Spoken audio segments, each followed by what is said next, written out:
তো আজকে আমরা যেটা বলতেছিলাম অল ক্লিয়ার। আজকে আমরা একেবারে বেসিক জিনিস, গ্রামারের বেসিক, খুবই basic, right form of verb আর সাথে টেন্স বা সিকোয়েন্স অফ টেন্স, যেটা ওইটা দেখবো, দুইটা টপিক। হ্যাঁ, এরপরে এই রিলেটেড আরেকটা ক্লাস আছে যেটা করলে তোমার এই একটা সেন্টেন্সের ভার্ব কেমন হয় সেটা সম্পর্কে তুমি একদম পুরোপুরি 100% একটা আইডিয়া পাবে। সেটা হচ্ছে সাবজেক্ট ভার্ব এগ্রিমেন্ট। তাহলে তিনটা টপিক ইন্টার রিলেটেড, একটা হচ্ছে টেন্স, একটা রাইট ফর্ম অফ ভার্ব, আর একটা হচ্ছে সাবজেক্ট ভার্ব এগ্রিমেন্ট। নামগুলো একটু কঠিন বা খটোমটো লাগতে পারে, বাট টপিক বা আসল জিনিসগুলো খুবই সহজ, প্যারান আর কিচ্ছু নাই।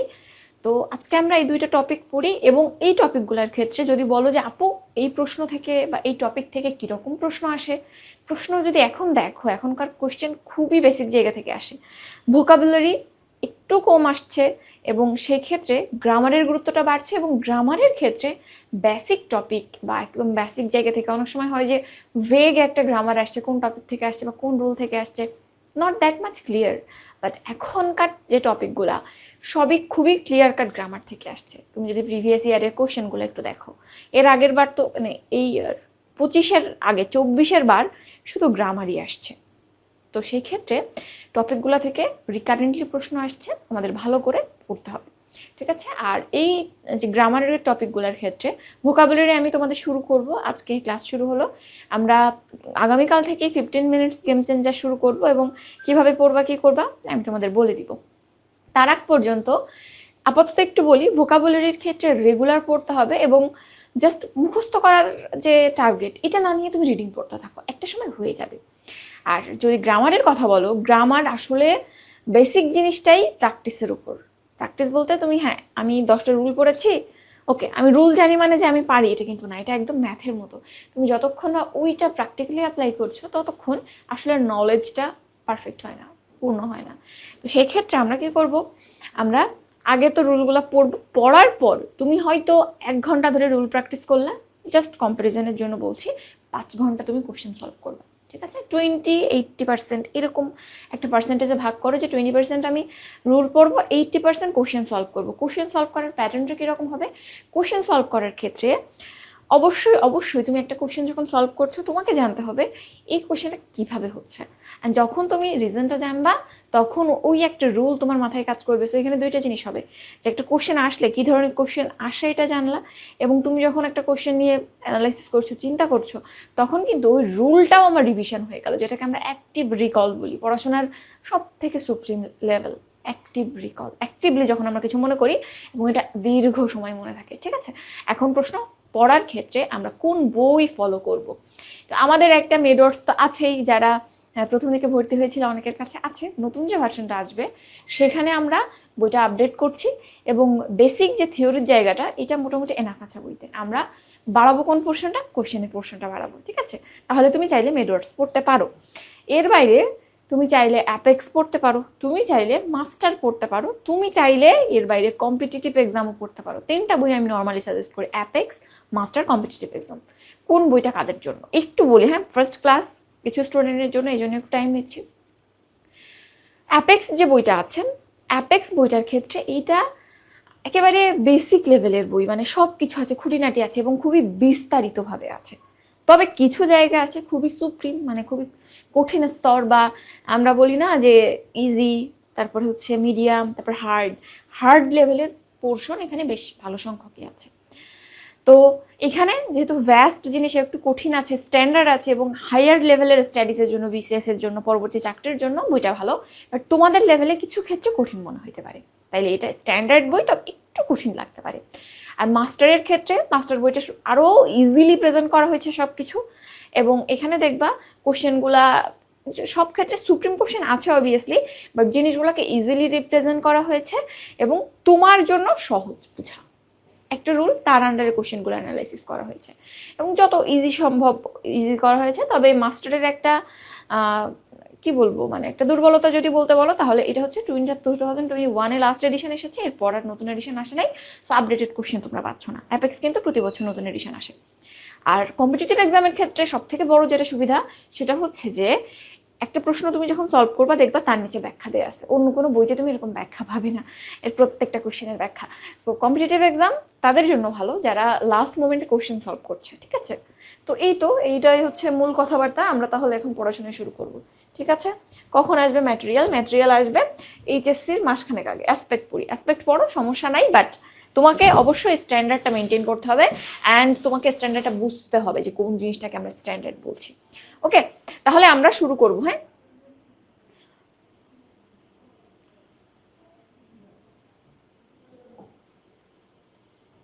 ওকে। তো রাইট ফর্ম ভার্বসের যদি একেবারে প্রথমকার দিকের রুল বলো, রাইট ফর্ম ভার্ব মানে কি আশা করি তোমাদের বুঝাইতে হবে না। রাইট ফর্ম অফ ভার্ব মানে ভার্বের সঠিক রূপ। রাইট ফর্ম, সঠিক ফর্ম বা রূপ কিসের? ভার্বের সঠিক রূপ কোনটা হবে সেটা আইডেন্টিফাই করতে হবে। এখানে না অনেক কিছুর উপর ভার্বের রূপ ডিপেন্ড করে, সেই জিনিসগুলোই পড়বো। প্রথমেই দেখো, খুব কমনলি ছোটবেলা থেকে আমরা পড়ে আসছি উইথ আ ভিউ টু, তারপরে হচ্ছে টু ইট।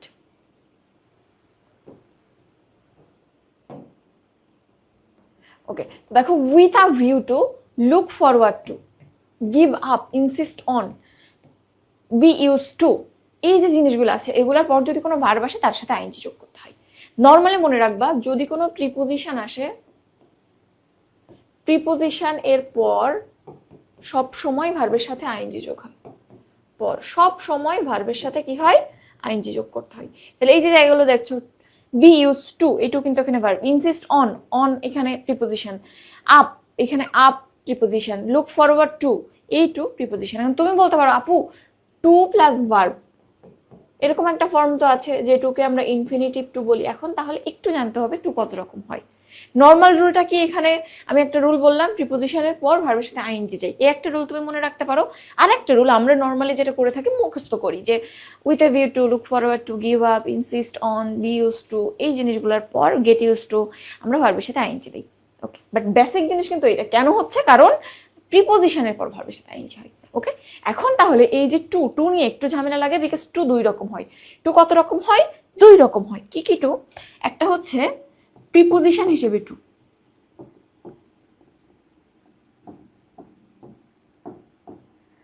আরেকটা হচ্ছে ইনফিনিটিভ টু। ইনফিনিটিভ মানে টু প্লাস ভার্ব। এই টু প্লাস ভার্বের সাথে যে টু থাকে সেটাই হচ্ছে ইনফিনিটিভ টু। যেমন I want to go, I want to go, এখানে দেখো টু প্লাস ভার্ব, গো কিন্তু ভার্ব, এই যে টু এটা ইনফিনিটিভ টু। আর তুমি যদি বলো I did that with a view to achieving a good result, তাহলে with a view to achieving, এইখানের এই টু এটা কিন্তু প্রিপোজিশন। ঠিক আছে, চিনবো কিভাবে? এভাবে আসলে চেনাটা একটু টাফ। তুমি নর্মালি টু প্লাস ভার্ব দেখলে এরকম নর্মাল ভার্ব, এমনিতে এই রুলের ক্ষেত্রে ইনফিনিটিভের পর যে ভার্বটা হয় সেটা সবসময় নর্মাল প্রেজেন্ট ফর্মে হয়। এস বাই এস হবে না, আইএনজি হবে না, পাস্ট হবে না, নর্মাল প্রেজেন্ট ফর্মটা হয়। তো এই ক্ষেত্রে যদি ভার্বে টু এর পর নর্মাল প্রেজেন্ট ফর্ম দেখো ভার্বের, তাহলে সেটা ইনফিনিটিভ টু। যদি ভার্বের সাথে আইএনজি দেখো তাহলে সেই টুটা কি হবে? অবশ্যই প্রিপোজিশন হবে, টু প্রিপোজিশন। ওকে, আর যদি বলো যে আপু আমার তো এখানে ভার্বটা চুজ করতে হবে, তাইলে কিভাবে বুঝবো? সেই ক্ষেত্রে জাস্ট তুমি দুইটা ফ্রেজ একটু মনে রাখো, with a view to, look forward two. ঠিক আছে, অনেক কিছু বলে ফেলছি, এটা কাজে লাগবে কিন্তু এই রুলটা অনেক জায়গায় কাজে লাগবে, যে প্রিপোজিশনের পর ভার্বের সাথে আইএনজি হয়। ঠিক আছে, অনেক বড় একটা রুল তোমাদের বলে ফেলেছি। ওকে, এখন আসো একটা জিনিস একটু দেখো, আমরা আরেকটা কমন রুল খুব বেশি পাই, সেটা হচ্ছে দুইটা ভার্ব। যদি কোনো সেন্টেন্সে দুইটা ভার্ব থাকে, কি থাকবে? দুইটা ভার্ব। সেই ক্ষেত্রে তুমি কি করবা? যেমন আমরা সাধারণত বলি যে এরকম একটা সেন্টেন্স, আই ওয়ান্ট, ভার্ব পরের ভার্বটা হচ্ছে গো টু মার্কেট, আমি বাজারে যেতে চাই। আর একটা হচ্ছে আই স দ্য বেবি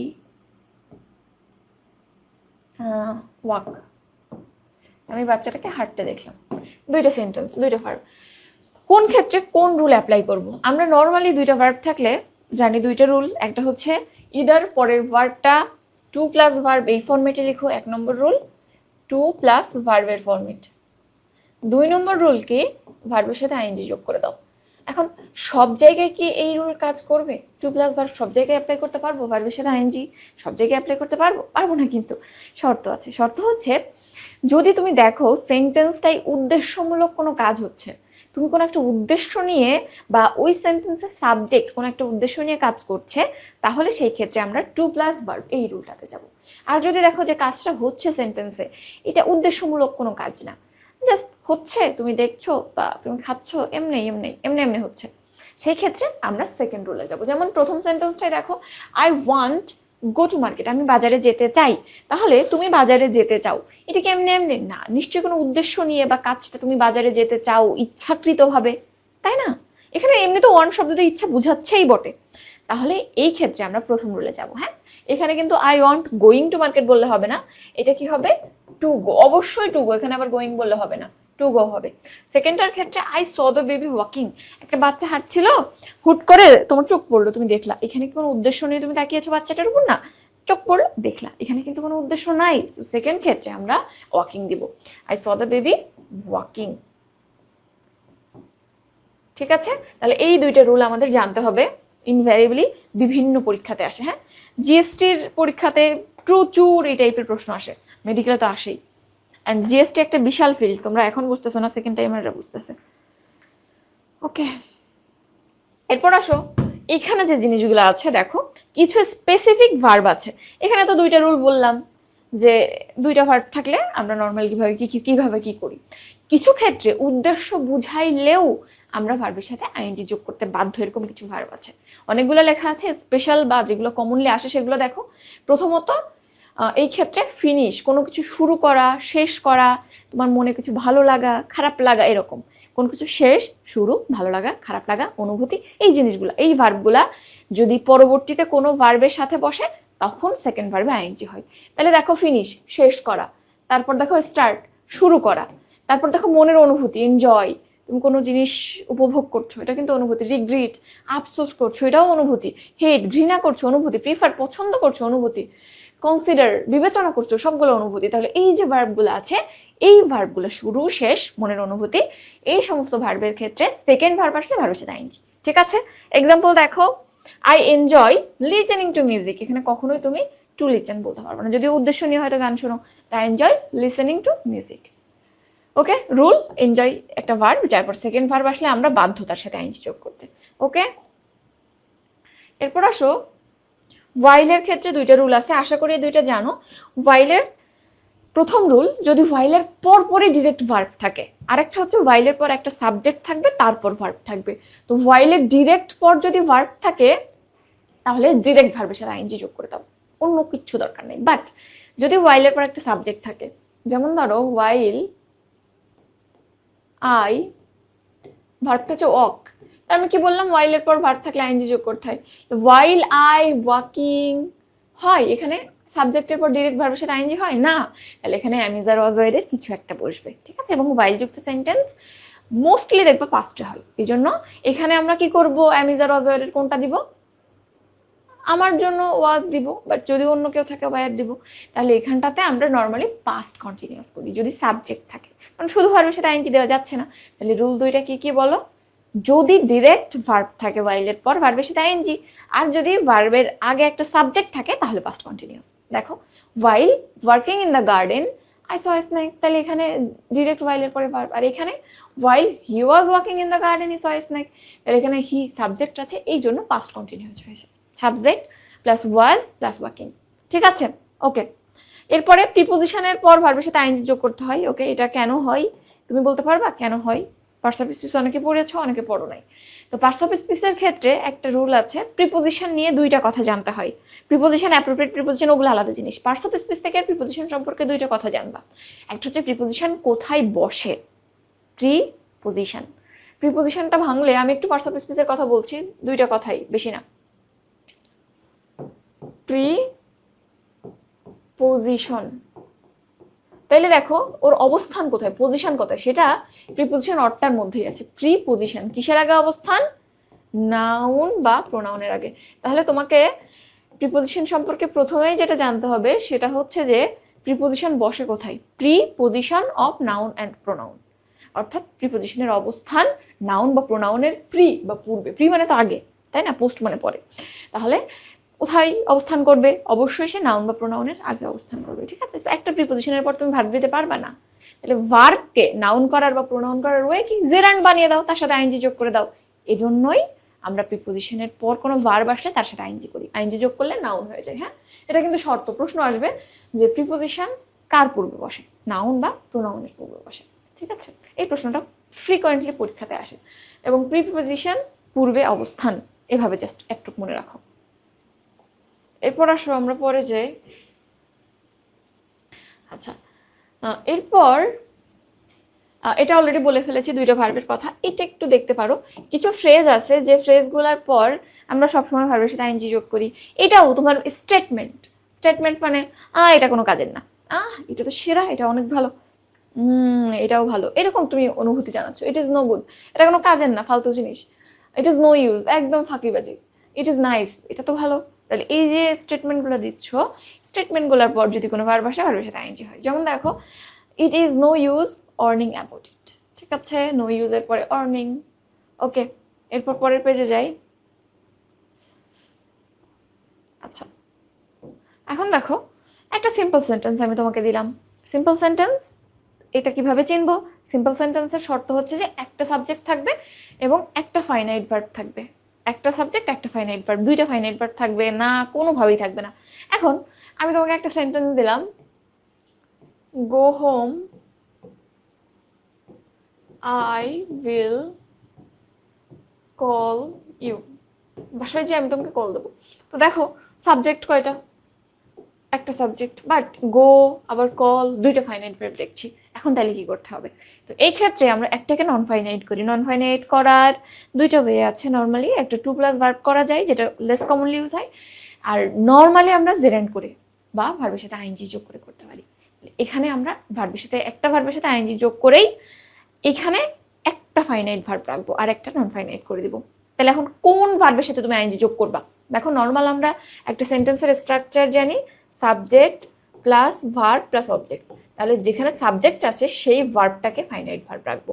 তাহলে এখানে সাবজেক্ট আছে না, এই ভার্বটা ফাইনাইট যেভাবে আছে সেভাবে রাখবা। জাস্ট যার সাথে সাবজেক্ট নাই, ও দুর্বল, উইক, সো তুমি ওর সাথে আইএনজি যোগ করে দিবা, ও নন ফাইনাইট হয়ে যাবে। ঠিক আছে, তাহলে এখানে কনসেপ্ট কি?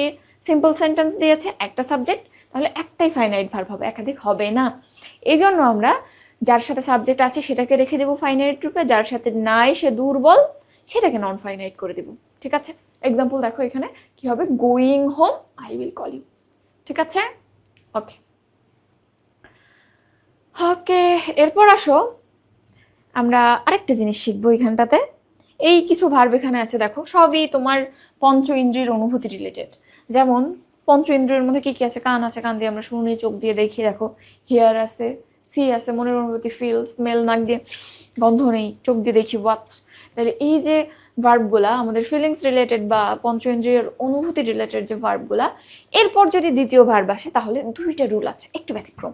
দুইটা রুল আছে। একটা, তুমি ডিরেক্ট ওই ভার্বটা যেভাবে আছে সেভাবে রাখতে পারো, নো প্রবলেম, কারণ এই ভার্বগুলো একটু অন্যরকম পাওয়ারফুল, অন্যরকম পাওয়ারফুল। সো তুমি পরবর্তী ভার্বটা যেভাবে আছে সেভাবে রাখতে পারো। আরেকটা ওয়ে হচ্ছে তুমি ভার্বের সাথে আইএনজি যোগ করে দিতে পারো আগের নিয়ম অনুযায়ী। যেমন ওই যে বলতেছিলাম I saw the baby walking, ওখানে চাইলে ওই স ভার্বের জন্য তুমি ওই ওয়াকটা ওয়াকি রাখতে পারো। বা I saw the baby crying, ওখানে ক্রাইও লেখা যাবে। কেন? কারণ ভার্বগুলো পাওয়ারফুল এই ক্ষেত্রে। তাহলে দুইটা রুল। বা তুমি নর্মালি চিন্তা করো যে দুইটা ভার্ব আছে, আমি বাচ্চাটাকে কাঁদতে দেখলাম, উদ্দেশ্য নাই, তাহলে ভার্বের সাথে আইএনজি, ওকে, কোনো সমস্যা নেই, ভার্বের সাথে আইএনজি একটা রুলের মধ্যে আছে, এদের সাথে তুমি চাইলে ভার্বের সাথে আইএনজি করতে পারবা। বাট ভার্বগুলা পাওয়ারফুল, সো তোমার হাতে এখতিয়ার আছে, তুমি চাইলে সেকেন্ড ভার্বটা যেভাবে আছে সেভাবে রাখতে পারো। তো এখানে I saw the baby Cry, I saw the baby walk, এটাও কিন্তু হবে। ঠিক আছে, ক্লিয়ার হয়েছে? আশা করি ক্লিয়ার হয়েছে যে দুইটা রুল কাজে দেবে। বাট পরীক্ষাতে প্রশ্ন আসবে যেখানে দুইটা অপশনই পাবা, সেক্ষেত্রে কি করবা? সো মনে রাখবা, অবশ্যই এরকম ক্ষেত্রে অবশ্যই অবশ্যই অবশ্যই ফার্স্ট যে রুলটা, পাওয়ারফুল ভার্বের যে রুলটা, এইটা বেশি ইফেক্টিভ। ঠিক আছে, অর্থাৎ যদি দুইটা অপশন থাকে অবশ্যই you have to choose the first one. ঠিক আছে, এখন কি ওয়েবসাইটে ক্লাস হচ্ছে? দাঁড়াও একটু চেক করি।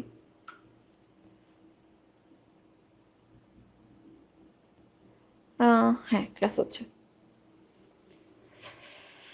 ঠিক আছে, তাহলে you have to choose the first one always, মানে অলওয়েজ মানে অলওয়েজ, নাইলে কিন্তু নাম্বার কেটে দেবে।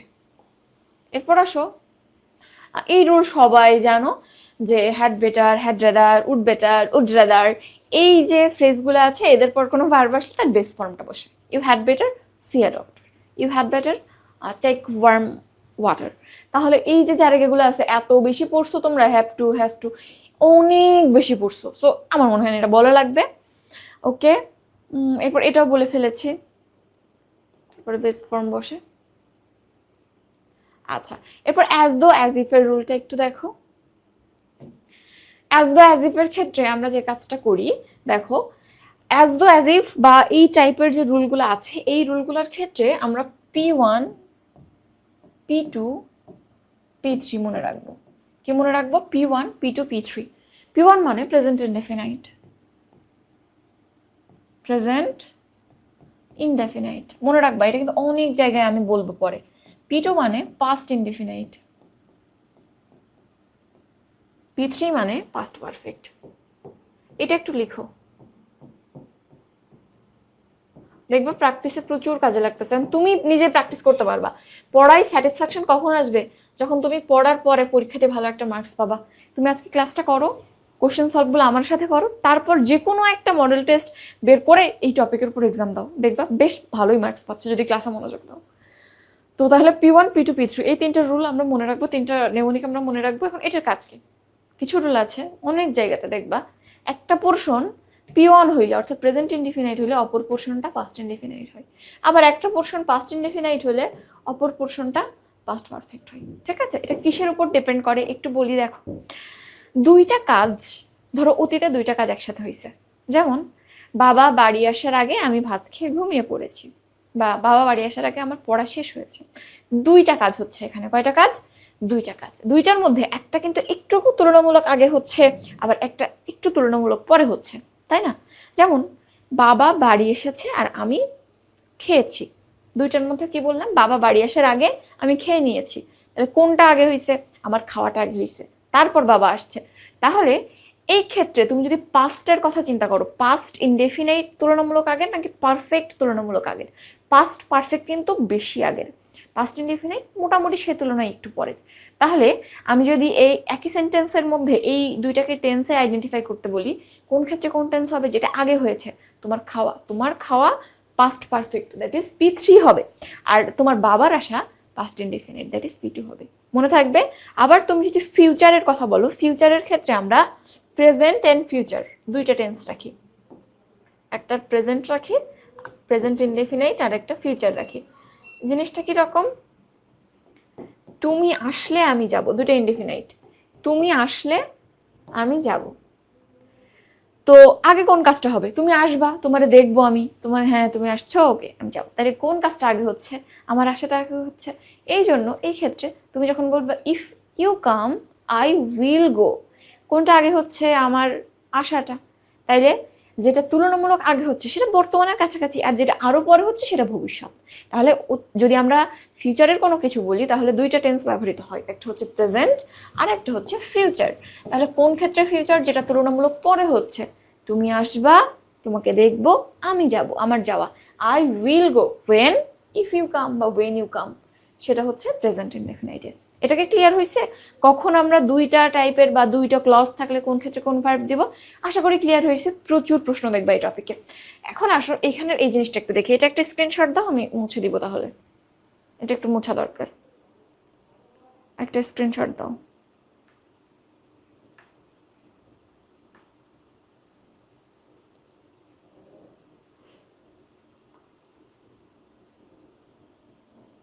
ব্রাইটনেসটা একটু কম করে দিন। হ্যাঁ এখন তো ঠিক আছে না? ব্রাইটনেস তো কম আছে। আচ্ছা, তাহলে এখানে দেখো, এখানের যে রুলটা আছে অ্যাজ দো অ্যাজ ইফ, এই সমস্ত ক্ষেত্রে আমরা একটা পোর্শন দেখবো ম্যাক্সিমাম ক্ষেত্রে পাস্ট ইনডেফিনাইট হয়, এবং আরেকটা পোর্শন ওই যে P1 P2 P3 বলেছিলাম, একটা past indefinite that is P2, তাহলে পরেরটা কি হবে? P3। কখনো P1 থেকে P3 তে যাবে না, P3 থেকে P1 এ আসবে না, P1 P2 হবে, P2 P3 হবে, কাছাকাছি। হ্যাঁ, 1 এর সাথে 2, 2 এর সাথে 3। তাহলে এখানে একটা পাস্ট ইনডেফিনাইট হয়, পরেরটা অবশ্যই past perfect, that is P3 করতে হবে তোমাকে। ঠিক আছে, এই ক্ষেত্রে দেখো অ্যাজ দো অ্যাজ ইফ এর একটা রুল আছে। অ্যাজ দো অ্যাজ ইফ মানে ভান করে এমন, আসলে জিনিসটা তা না, কিন্তু ভান করে বা ভনিতা করে যে জিনিসটা এরকম, তাহলে এটা একেবারে অলিক কথা, মিথ্যা কথা, কাল্পনিক কথা। তো এই জন্য আমরা অ্যাজ দ্য অ্যাডজেক্টিভ যুক্ত সেন্টেন্সে কখনো ওয়াজ ব্যবহার করি না। আমার কল্পনার জগতে আমার ইচ্ছে হয়েছে, আমি অলওয়েজ ওয়্যার ব্যবহার করব। সো গল্পে গরু গাছে ওঠে, এটাও কল্পনার জগৎ, এখানে গরুকে সবসময় ওয়্যার বানাই দিবা, ঠিক আছে? তো এটাও একটু মাথায় রাখবা। ওকে, এখন সিন্সের যে সেন্টেন্সটা, এইটা তুমি দেখো, আমি যে কনসেপ্টটা বলেছি সেটা দেখো। 10 years have passed since he settled in London। তাইলে 10 বছর পার হয়ে গেছিল যখন সে লন্ডনে সেটেল হয়েছে। তাইলে আগে সে সেটেল হয়েছে, তারপর আস্তে আস্তে সময়টা পার হয়েছে। এই জন্য দেখো হি সেটেলড ইন লন্ডন, এটা পাস্টে হয়েছে, আর তুলনামূলক তার যে পরের ঘটনা সেটা প্রেজেন্টে হয়েছে। 10 years have passed, present perfect যদিও, বাট প্রেজেন্টের কাছাকাছি তো, ঠিক আছে? একটা P2 একটা P1, ঠিক আছে? পাস্ট মানে P2 মনে আছে তো, আর এটা P1 হয়েছে। এবং এখানে কাজের তুলনা কিভাবে করেছি আমরা, কোনটা আগে হচ্ছে কোনটা পরে, ঠিক আছে? ওকে, এটা কোশ্চেন প্র্যাকটিসের সময় তোমাকে একদম ডিটেলসে বলে দিব। আর এমনি তো এই রুল তোমরা প্রচুর পড়ছো। এরপর ইট ইজ টাইমের রুল সবাই জানো, ইট ইজ টাইম এরপর যদি সাবজেক্ট থাকে তাহলে আমরা ভার্বের পাস্ট ফর্ম করি, মোস্ট কমনলি যেটা দেখি। ইট ইজ টাইম সাবজেক্ট, এখানে V2, it is time we started our work. But যদি ইট ইজ টাইমের পর সাবজেক্ট না থাকে, ডিরেক্ট ভার্ব থাকে, সেক্ষেত্রে আমরা ইনফিনিটিভ করি। তাইলে নর্মালি আমরা জানি সাবজেক্ট থাকলে V2 করি, যদি সাবজেক্ট না থাকে ডিরেক্ট ভার্ব থাকে, দেখো ইনফিনিটিভ, ইট ইজ টাইম এরপর ডিরেক্ট ভার্ব থাকলে infinitive, it is time to start our work. Infinitive মানে তোমরা জানো টু প্লাস ভার্ব, ঠিক আছে? আর যদি এরকম না থাকে, মাঝখানে আবার ফর প্লাস অবজেক্ট থাকতে পারে। It is time for us to start our work, it's time for him to start his work, it is time for her to start her work. তো এই সমস্ত ক্ষেত্রে একই রকম, জাস্ট মাঝখানে ফর অমুক তমুক, এটা অবজেক্ট, ইট নট সাবজেক্ট। এই জন্য আমরা এই ক্ষেত্রেও টু প্লাস ভার্ব ইনফিনিটিভ করবো, ঠিক আছে? তাহলে শুধু সাবজেক্ট থাকলেই আমরা V2 লিখবো, আদারওয়াইজ উপরের ইনফিনিটিভের রুল, এটাও একটু দেখবা। আচ্ছা, এরপর এই জিনিসটা একটু দেখো, উইশের ক্ষেত্রে উইশ যুক্ত সেন্টেন্সে কি করা হয় সাধারণত? উইশ দুই রকম হইতে পারে। একটা হচ্ছে শুধু উইশ বা প্রেজেন্টের wish, I wish I were a queen, এরকম একটা সেন্টেন্স হইতে পারে। আবার হইতে পারে উইশডে, পাস্টে, পাস্ট ইনডেফিনাইটে। তাহলে প্রেজেন্ট ইনডেফিনাইট, প্রেজেন্ট ইনডেফিনাইটকে কি বলেছিলাম? P1, আর পাস্ট ইনডেফিনাইটকে বলেছিলাম P2। তাহলে P1 থাকলে আমরা কি করব? P2 করব। P2 থাকলে কি করব? P3 করব। তাহলে নর্মালি যদি আই উইশ থাকে বা অমুক উইশ, হি উইশ বা ওই উইশ, সেই উইশ, তাহলে এরকম যদি থাকে তাহলে পরের পোর্শন কি হবে? পাস্ট ইনডেফিনাইট হবে, ঠিক আছে? এবং এখানে একই কথা, কাল্পনিক জগৎ। আমি আশা করছি আমি যদি রানী ভিক্টোরিয়া হইতাম, বাট আমি কি রানী ভিক্টোরিয়া হইতে পারবো? পারবো না, অলিক কল্পনা। এই জন্যই আমরা এখানটাতে গল্পে গরু গাছে তুলে ওয়্যার করে দিব, ঠিক আছে? আর যদি প্রেজেন্ট না থেকে পাস্ট হয়, আই উইশড, সেই ক্ষেত্রে কি করব? সেই ক্ষেত্রে আমরা এখানটাতে জাস্ট আগের রুল, P2 আছে, P3 করব, I had been queen Victoria, ঠিক আছে? তাহলে এখানে আমরা P2 বা পাস্ট ইনডেফিনাইট থাকলে পাস্ট পারফেক্ট করব। ক্লিয়ার? ক্লিয়ার। তাইলে উইশ শুধু উইশ, আই উইশ পরের অংশ পাস্ট ইনডেফিনাইট, অবশ্যই ওয়্যার বসাবো। সেকেন্ড ক্ষেত্রে উইশড পাস্ট ইনডেফিনাইট, পরের অংশ পাস্ট পারফেক্ট। ক্লিয়ার? এখন একটা জিনিস আছে, সেটা হচ্ছে প্রথম অংশ উইশ আছে, তারপরও পরের অংশ P3 হইতে পারে। তাহলে P1 থেকে P3 তে জাম্প করতে পারে, কোন ক্ষেত্রে বলতে পারো? এটা একটা ভার্সিটির কোশ্চেন, যে এরকম আছে I wish I were a queen, just এখানে একটা ইয়েস্টারডে আছে। মনে রাখবা, যদি কখনো সেকেন্ড যে ক্লজটা, পরের যে পোর্শনটা, এইখানে অতীতবোধক কোনো শব্দ থাকে, স্টার্টে হইতে পারে, লাস্টে, লাস্ট নাইট, এরকম লাস্টের যে কোনো কিছু, তো এরকম যদি কোনো অতীতবোধক শব্দ থাকে, সেই ক্ষেত্রে আমরা আর পাস্ট ইনডেফিনিট করতে পারি না। পাস্ট নর্মালি পাস্ট ইনডেফিনিট আছে, এর প্রভাবে পাস্ট পাস্ট মিলে আরেকটু শক্তিশালী past, that is past perfect হয়ে যায়, ঠিক আছে? তো প্রথম অংশ যদি পাস্ট ইনডেফিনাইট হয় আর অতীতবোধক শব্দ থাকে, সেই ক্ষেত্রে পরের পোর্শন পাস্ট পারফেক্ট করতে হয়। তিনটা রুল বললাম, যার মধ্যে এটা এখানে লেখা না, এটা একটু মেনশন করে নেবা এখানে, ঠিক আছে? এটা একটু লিখে ফেলো। ওকে, আচ্ছা। No sooner had scarcely had, এই জিনিসগুলো তুমি জানো, এই রুল আমি আর বলবো না। অ্যাজ সুন অ্যাজ এর রুলও জানো তুমি। আনলেস, আনটিল, তারপর হচ্ছে ইফ, এগুলোর রুলও জানো। ইফ কন্ডিশনালে তোমরা পড়বে ডিটেলসে। একটু কথা বলি আনলেস নিয়ে। আনলেসের ক্ষেত্রে দেখো, আনলেস বা আনটিল ওরা নিজেরা কিন্তু নেগেটিভ। আনলেস মানে যদি না, আনটিল মানে যতক্ষণ না, যতক্ষণ না, তাইলে যদি না, যতক্ষণ না, এই যে ফ্রেজগুলো আছে ওরা নিজেরাই নেগেটিভ। সো এখানে আমি আর নেগেটিভ ব্যবহার করতে পারবো না। আনটিল, আনলেস এই যুক্ত সেন্টেন্সে, এই ওয়ার্ডগুলো যুক্ত সেন্টেন্সে আমি আর নেগেটিভ পোর্শন ব্যবহার করতে পারবো না, তাহলে ডাবল নেগেটিভ হয়ে নেগেটিভ হয়ে যাবে। ঠিক আছে, তাহলে এটা একটু মাথায় রাখবা। হ্যাঁ, আর রুল ইফ এর মতো, ইফ এর রুল আমরা পরে শিখবো ডিটেলসে। আচ্ছা, এইখানের জিনিসটা জাস্ট ওই আগের মতো, ওয়েন যুক্ত sentence, I will call you when I get the news. কোন কাজটা আগে হচ্ছে দেখো, আমি তোমাকে কল করব কখন, যখন আমি খবরটা পাবো। তাহলে আগে খবরটা তো পাবি রে বাবা, তারপর কল করবি। তাহলে আগে কোন কাজটা হচ্ছে, আমার খবর পাওয়া, তাহলে ওইটা তুলনামূলক আগে, প্রেজেন্টের দিকে। আর তোমাকে কল করবো একটু পর, সো ওইটা ফিউচারে যাচ্ছে। ঠিক আছে, সো আশা করি এটাও ক্লিয়ার। ওকে, এরপরে এটাও একই রকম, দুইটা কাজ ফিউচারে হচ্ছে বা পাস্টে হচ্ছে, কোনটা আগে পরে হচ্ছে। She told me her name after she had come. তাহলে এখানে বিফোর আফটার এর রুল তুমি চাইলে মুখস্থ করতে পারো, বাট মুখস্থ করার কোনো দরকার নেই। তুমি নর্মালি দেখো যে সে তার নাম আমাকে বললো সে আসার পর, কোন কাজটা আগে হয়েছিল, সে নিশ্চয়ই আগে আসছে তারপর কথা বলছে তোমার সাথে, তাই না? হাওয়াই তো ওহির মতো কথা বলতে পারে না। তাহলে দেখো এখানটাতে কোন পোর্শনটা, সে আগে এসেছে, শি হ্যাড কাম, এটা পাস্ট পারফেক্ট হয়েছে। আর she told me her name, এটা পাস্ট ইনডিফিনিট হয়েছে। এটা তুলনামূলক আগে, তুলনামূলক পরে। মানে আগে বলতে হচ্ছে, মানে কিভাবে বলবো, মানে ধরো এইটা 10টা 10-এ সে এসেছে, আর তার নাম বলেছে 10টা 12-তে, তাহলে তুলনামূলক আগে এটা হচ্ছে, বুঝছো? আগে পরের কনসেপ্ট টাইমের হিসাবে। ওকে, আচ্ছা এটা তো তুমি জানো। উড দ্যাট থাকলে কি করতে হয়? উড দ্যাট থাকলে আমরা subject plus could plus V1 plus extension করি। এত রুল, এই প্লাস প্লাস প্লাস এগুলো মনে থাকে? জাস্ট একটা সেন্টেন্স মনে রাখো, would that I could be a child again, যে জিনিসটা আমরা সব থেকে কমনলি পড়ে থাকি, এই সেন্টেন্স সবাই পরিচিত। Would that I could be a child again, যদি আমি শিশু বাচ্চা হইতে পারতাম। তাহলে উড দ্যাটের পর জাস্ট এই সেন্টেন্স অনুযায়ী সাবজেক্ট, কুড, ভার্ব, এক্সটেনশন, একটু। ঠিক আছে, ওকে। এরপর দেখো আর একটা রুল, এটা তোমরা দেখেছো অনেক জায়গায়, teach, know, explain, learn, show. এই যে ভার্বগুলো আছে, তুমি কাউকে কিছু শিখাচ্ছ, বর্ণনা করছো, এই জিনিসগুলা, ধর আমি তোমাকে শিখাচ্ছি, আমি তোমাকে সাঁতার শিখাচ্ছি, সাঁতার শেখানো যায় না, সাঁতার কিভাবে কাটতে হয় সেটা দেখানো যায়। আবার আমি তোমাকে সাইকেল চালানো শেখাচ্ছি, আমি তোমাকে সাইকেল চালানো শেখাচ্ছি না, সাইকেল কিভাবে চালাতে হয় সেটা শেখাচ্ছি। তাহলে এই যে ভার্বগুলো আছে দেখো, টিচ, আমি তোমাকে শিক্ষা দিচ্ছি না, কিভাবে শিখতে হয় সেটা শেখাচ্ছে। টিচারের কাজ কি? ওয়ে অফ লার্নিং শেখানো। আমি চাইলে তোমাকে, এখানে ধরো এখন 40 জন স্টুডেন্ট আছো, কেউ শিখে যাবে কেউ শিখে যাবে না, তাহলে আমি কিন্তু আসলে শেখাচ্ছি না, পথটা বাতলে দিচ্ছি। কেউ নিতে পারবে কেউ পারবে না, বুঝছো?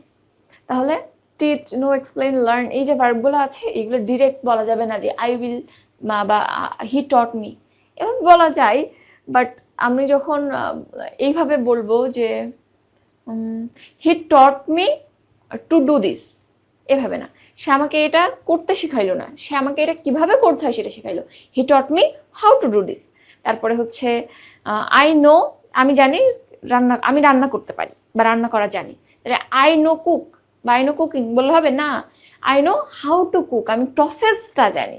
ঠিক আছে, তাহলে এই সমস্ত ভার্বের ক্ষেত্রে দেখো, I know how to do it, I know how to explain the topic, I know how to swim, I know how to ride a car, I know how to ride a bicycle। ঠিক আছে, তাহলে এই জিনিসগুলা just যেগুলো procedural কাজ, সেগুলোর ক্ষেত্রে how to ব্যবহৃত হবে। হ্যাঁ, এগুলা কারেকশনের মধ্যে আসে।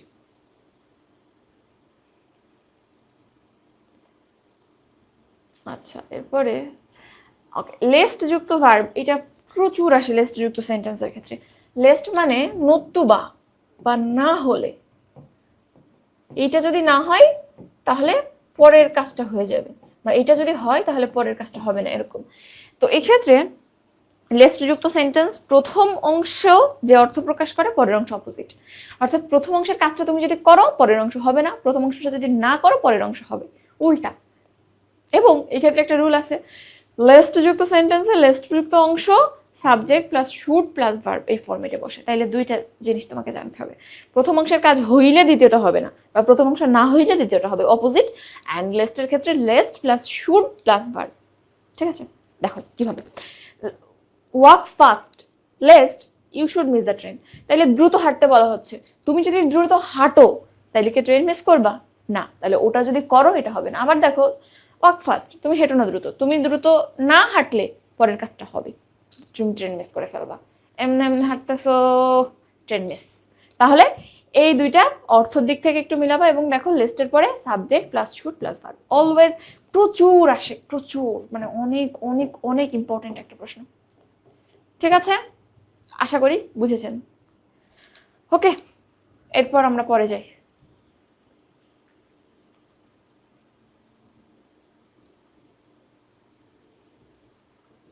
আচ্ছা, ইউজ টু রুল তোমরা জানো? ইউজ টু রুল হচ্ছে নর্মালি শুধু ইউজ টু যদি থাকে, সাবজেক্ট প্লাস ইউজ টু আর কিচ্ছু না, তাহলে পরবর্তী ভার্ব বেস ফর্মে বসে। সাবজেক্ট প্লাস ইউজ টু হলে ভার্বের যে নর্মাল প্রেজেন্ট ফর্ম সেই প্রেজেন্ট ফর্মটা বসে।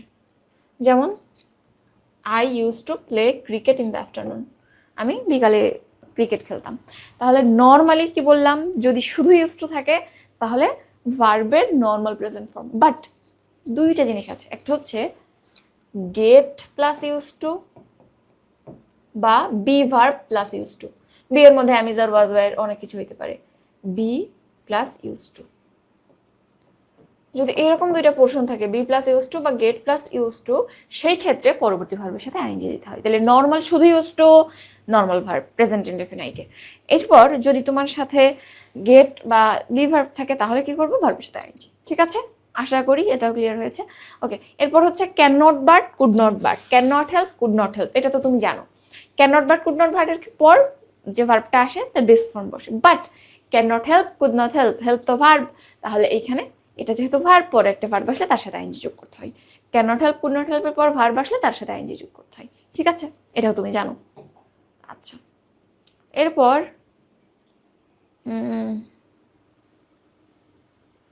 আচ্ছা, এইটা মেডিকেলে আসছে, দেখো তুমি বলতেছো এইটাই প্রথমবার যে এই ঘটনা ঘটেছে বা এইটাই দ্বিতীয়বার যে এই ঘটনা ঘটেছে, তুমি ফোন হারাইছো। তো তুমি মন খারাপ করে আছো, বলছো ফোন হারাইছে, মন খারাপ করিস না, ঠিক হয়ে যাবে, আবার ফোন কেনা যাবে। বলছো এই কি প্রথম, এই 3বার যে ফোন হারাইছি আমি, তাহলে এই যে প্রথমবার, এই দ্বিতীয়বার, এই তৃতীয়বার, এরকম তুমি যখন বলবা তার মানে একটা কাজ অলরেডি হয়ে গেছে। প্রথমবার হারাইছে, সেটা তো হারাই গেছে, দ্বিতীয়বার যদি হয়, একটা তো আগে গেছিল আবার গেছে, তার মানে অলরেডি সে কাজটা হয়ে গেছে। বাট মন যে তোমার খারাপ, দ্যাট ইজ তার ফল এখনো বর্তমান আছে।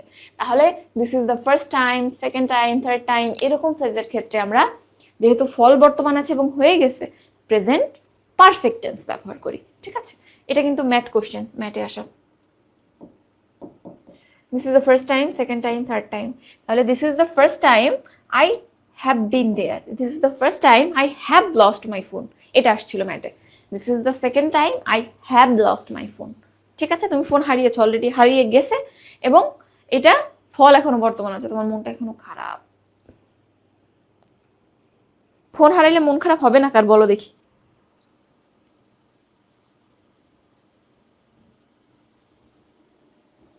আচ্ছা,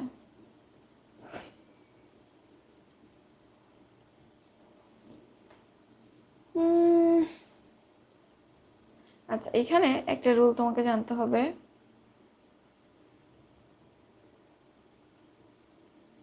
ওকে, আচ্ছা, এই যে ফাইলটা আছে এর 35 রুল পর্যন্ত পড়লেই তোমার হবে। আমরা পরবর্তী পোর্শন পরের ক্লাসে সাবজেক্ট ভার্ব এগ্রিমেন্টের সাথে পড়বো। এখন তুমি একটা জিনিস একটু দেখো, এখানে কি হলো।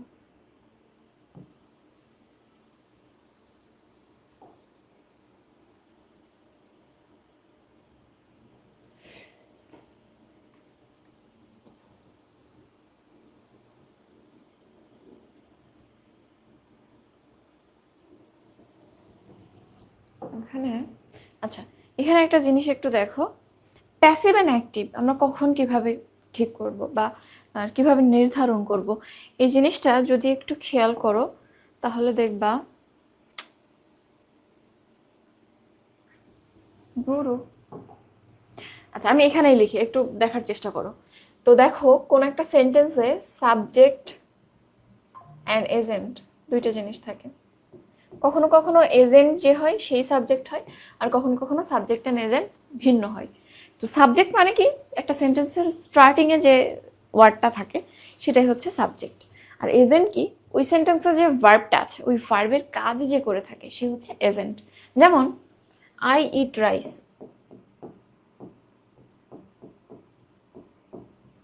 আই ইট রাইস, এই আইটা কি, আইটা সাবজেক্ট, তাহলে এখানে সাবজেক্ট হচ্ছে আই।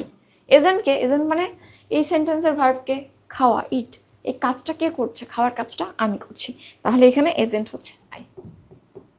তাহলে যে সাবজেক্ট সেই এখানে এজেন্ট। আবার এমন হতে পারে রাইস ইজ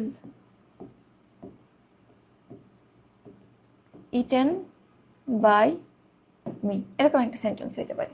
এখানে দেখো সাবজেক্টকে সেন্টেন্সের শুরুতে আছে রাইস, তাহলে দ্বিতীয় ক্ষেত্রে সাবজেক্ট হচ্ছে রাইস, কিন্তু এজেন্টকে এখনো কিন্তু ভার্বটা সেই খাওয়াই, খাওয়ার কাজটা কি করছে, ভাত নিজেকে নিজে খেয়ে ফেলছে না, সো এখানে সেই আমি খাওয়ার কাজটা করতেছি, সো দ্বিতীয় ক্ষেত্রে এজেন্ট সেই আই আছে। তাইলে দেখো এই দুইটা স্ট্রাকচার, প্রথম ক্ষেত্রে যে সাবজেক্ট সেই এজেন্ট, এই যে এটা, আর দ্বিতীয় ক্ষেত্রে যে এজেন্ট সে সাবজেক্ট না, এজেন্ট সাবজেক্ট আলাদা। মনে রাখবা এজেন্ট অ্যান্ড সাবজেক্ট যদি একই হয় তাহলে সেটাকে অ্যাক্টিভ ভয়েসে রাখতে হয়, আর যদি এজেন্ট অ্যান্ড সাবজেক্ট ডিফারেন্ট হয় তাহলে সেটাকে প্যাসিভে রাখতে হয়। ঠিক আছে, এই দুইটা মনে থাকবে। প্যাসিভ কখন করব আমরা, এজেন্ট এবং সাবজেক্ট ডিফারেন্ট হইলে। আর অ্যাক্টিভ কখন করব, যে এজেন্ট সেই সাবজেক্ট, অর্থাৎ যে সাবজেক্টের জায়গায় আছে ওই কাজটা সম্পাদন করছে, কাজটা সম্পন্ন করছে। ঠিক আছে, আচ্ছা তাইলে মোটামুটি এখান থেকে এতটুকুই বেসিক জিনিস ছিল। এখন আমরা আসো টেন্স নিয়ে তোমাদের কিছু কথা বলি।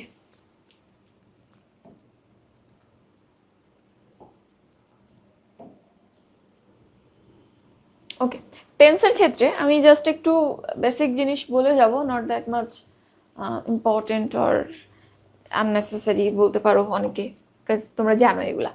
তো দেখো টেন্স নর্মালি কত প্রকার, আমি একটু বলে যাই মুখে, তোমরা একটু শোনো যে কোন জায়গা থেকে প্রশ্ন আসে।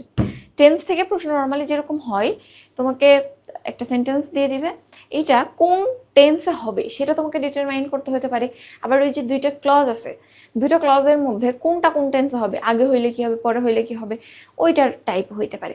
আবার অনেক সময় কিছু ব্যতিক্রম আছে না, যেমন চিরন্তন সত্য, অতীতে একজন বলে গেছে সূর্য চাঁদের পূর্ব দিকে ঘোরয়, বা এরকম কিছু একটা মিথ্যা কথা হইতে পারে, সত্যি কথা হইতে পারে।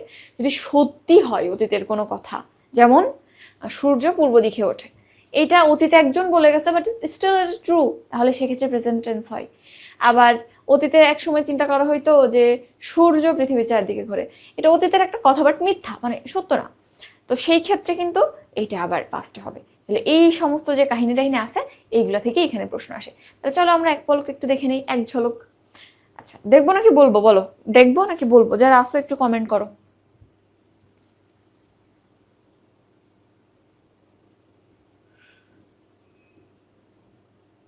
তোমাদের দেখাবো নাকি মুখে একটু বলে দিব, জাস্ট যতটুক লাগে, বা একদম সুপারফিশিয়াল জিনিসগুলা।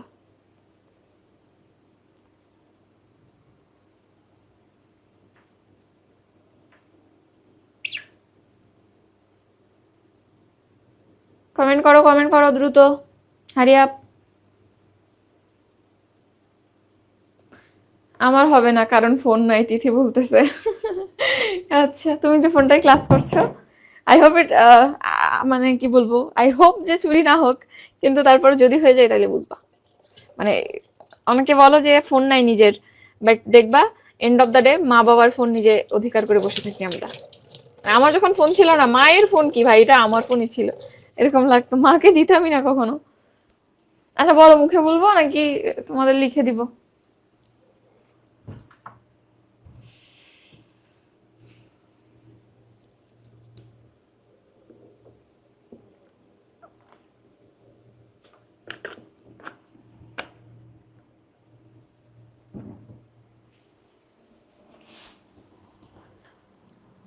আচ্ছা দেখে দেখে বলেন, মুখে বলেন, দুইটাই?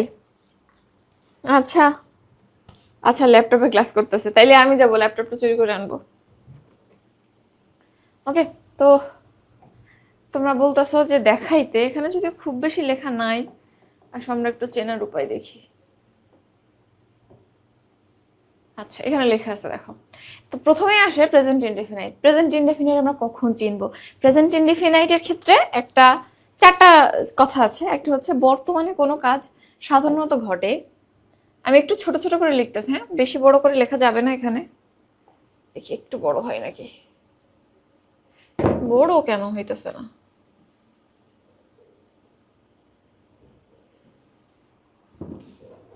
দাঁড়াও।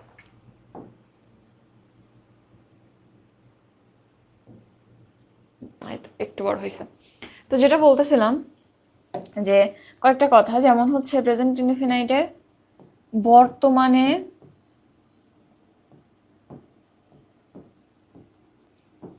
কোনো কাজ সাধারণত ঘটে থাকে। যেমন কিরকম? বর্তমানে তুমি কলেজে যাও, বর্তমানকালে তুমি সাধারণভাবে ভাত খাও, গোসল করো, এই যে কাজগুলো, এইগুলো প্রেজেন্ট ইনডেফিনাইট হয়। এরপরে কারো নিত্য অভ্যাসের কথা যদি বলো, সকালে উঠে সে হাঁটতেছে, এটা নিত্য অভ্যাস। বা সপ্তাহে 2 দিন করে জিমে যায়।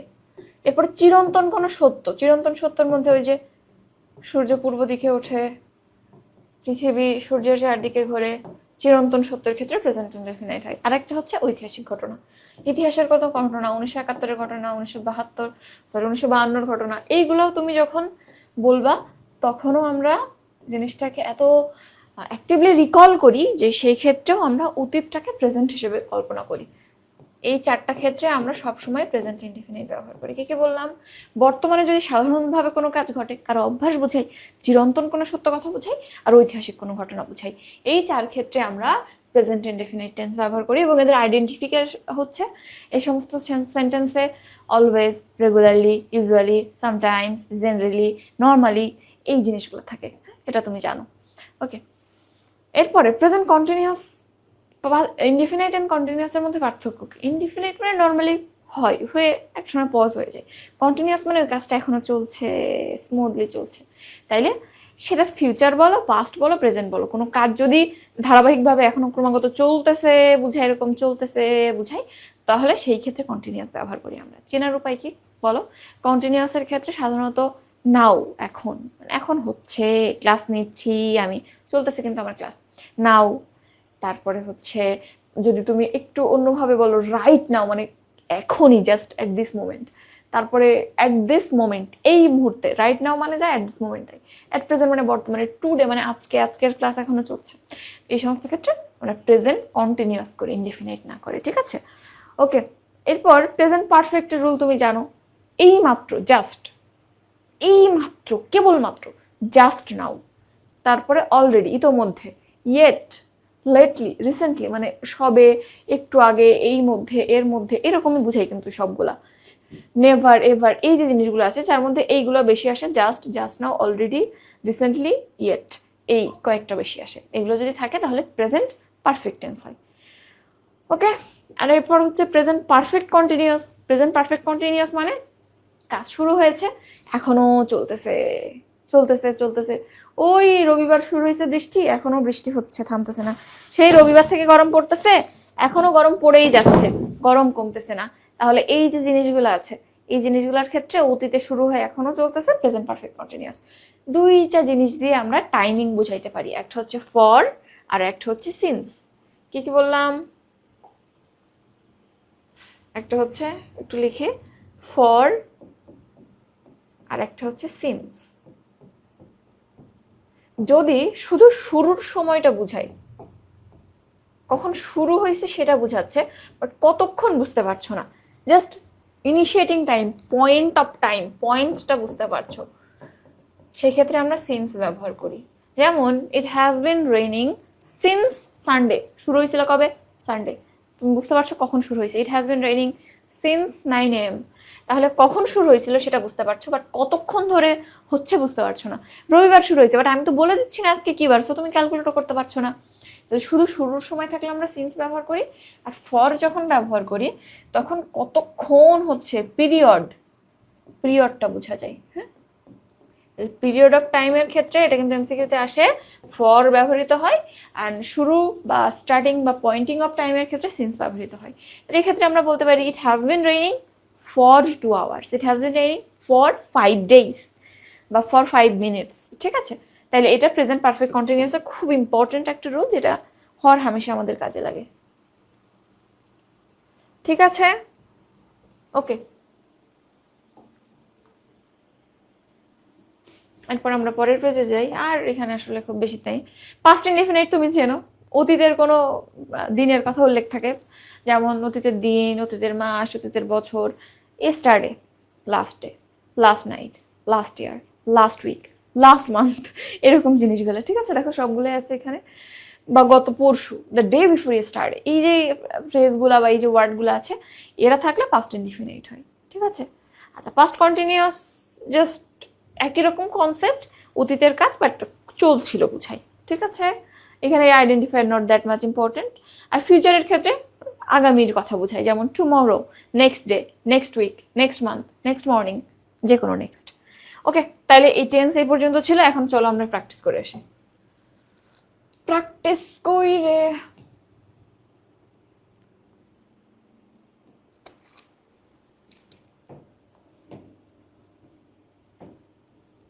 আচ্ছা, এটা হচ্ছে রাইট ফর্ম অফ ভার্বেরটা, প্রথমটা। ওকে, তো এখানে দেখো, এখানে দেখলেই তোমরা মোটামুটি মোটামুটি কেন ভালোই ধারণা পেয়ে যাবে।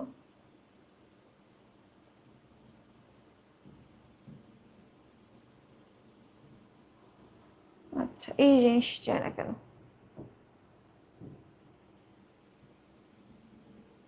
ওকে, তো এইখানটাতে যদি আমরা শুরু করি, প্রশ্ন দেখো, প্রথমে একটু রেসপন্স করবা। Teacher said the earth dash round the sun. দেখো 36তম বিসিএস আসছে, ভাবছো হয়তো এত ইজি কোশ্চেন আপু পড়াচ্ছে, বিসিএস কোশ্চেন বাবা, বিসিএস কে এত হেলো খেলো করে হেলাফেলা করে দেখো না, বিসিএস কোশ্চেন এটা। তো দেখো এই যে প্রশ্নটা তুমি এখানে দেখতেছো, স্ক্রল করা যায় না, দাঁড়াও একটু দাঁড়াও।